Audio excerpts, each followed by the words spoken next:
அனைவருக்கும் வணக்கம்.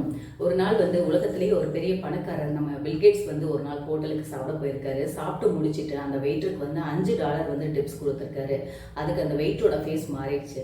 அதுக்கு பில்கேட்ஸ் கேட்டிருக்காரு, ஏன் உங்களோட ஃபேஸ் மாறிடுச்சுன்னு சொல்லிட்டு.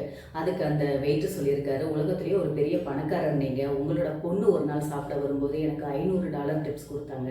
ஆனால் நீங்கள் வெறும் $5 தான் கொடுக்குறீங்க அப்படின்னு சொல்லி கேட்டிருக்காரு. அதுக்கு அந்த பில்கேட்ஸ் சொல்லியிருக்காரு, என் பொண்ணு உலகத்திலேயே ஒரு பணக்காரரோட பொண்ணு, அவள் கொடுப்பா. ஆனால் நான் ஒரு மரம் வெட்டுபவரோட பையன். அப்படி இருக்கிறப்ப நான் இவ்வளோ தான் கொடுப்பேன் அப்படின்னு சொல்லியிருக்காரு. ஸோ நான் என்ன சொல்ல வர்றேன் அப்படின்னா, எப்பயுமே பழச மறக்கவே கூடாது. நம்மளுக்கு இப்போ பணம் வந்திருக்கலாம், பதவி வந்திருக்கலாம், எல்லாமே வந்திருக்கலாம், கார் பங்களா என்ன வேணால் வந்திருக்கலாம். பட் ஆனால் பழைய விஷயங்களை, பழைய நினைவுகளை நம்ம மறந்தோம் அப்படின்னா வாழ்க்கையில் எவ்வளோ பெரிய நிலைக்கு போனாலும் கண்டிப்பாக நம்ம ஃபெயிலியர் ஒரு நாளைக்கு இருக்குது அப்படின்றது உண்மை. ஸோ நம்ம பழசை மறக்கக்கூடாது. தேங்க்யூ.